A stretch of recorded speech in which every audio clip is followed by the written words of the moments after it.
Good morning, everyone. We're with Dr. Charles Kaplan, urologic surgeon at Georgia Urology, and a COE for the AMS 700 penile implant. So, Dr. Kaplan, could you tell us a little bit more about you and the implant? So I trained at Georgetown University. That's where I did my residency training. So I've been in practice almost 25 years now.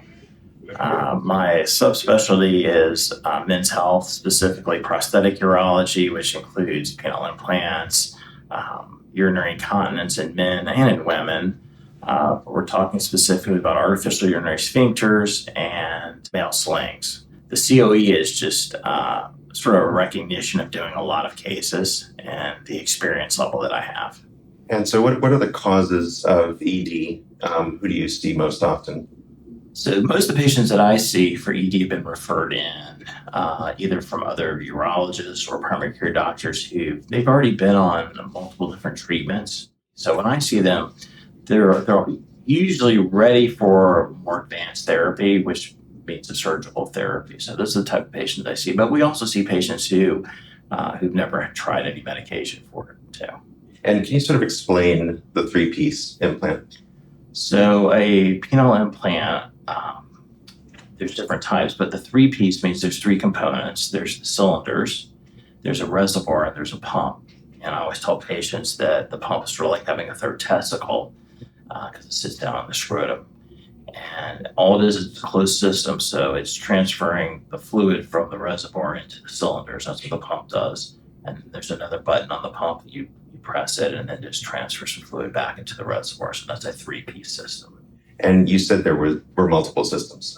What are the other systems, and how do you choose which one is best for a patient? So there's also what we call malleable penile implants, which are semi-rigid rods, and it's just a bendable rod. And I use those in patients who have problems with dexterity, and older patients who I think it's going to be an issue, maybe learning how to inflate or deflate it.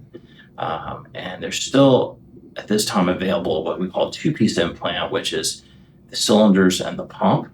And so there's no reservoir. And I use those in patients who haven't had a lot of previous abdominal surgery where getting the reservoir in place would be difficult.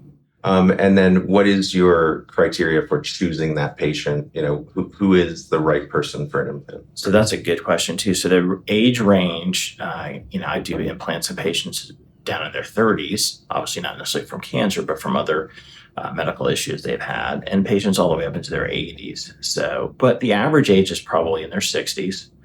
And it's a patient that has to be somewhat motivated a little bit. They have to learn how to use the device. In your experience, what is the satisfaction rate both of the patient and the partner? So the satisfaction rate, in my opinion, after they get over the recovery and everything, is probably 95%. And that's because it works. There's no messing around with needles. They don't have to take pills. It's more spontaneous.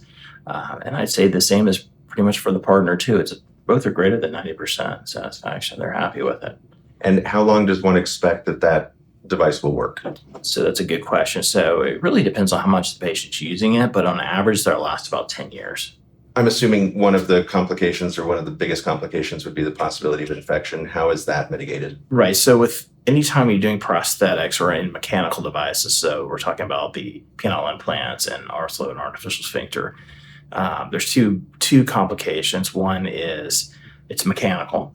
So obviously, I always tell patients something breaks or goes wrong with it, it requires another surgery to repair or replace it. That's one of and then the other is infection. So the way infection works and the way with the Boston Scientific products are that we implant, they're coated with antibiotics, so it reduces the risk of infection. Well, thank you very much, Dr. Kaplan. That was awesome. Right. Appreciate the time. All right. Thank you very much. Thank you. All right.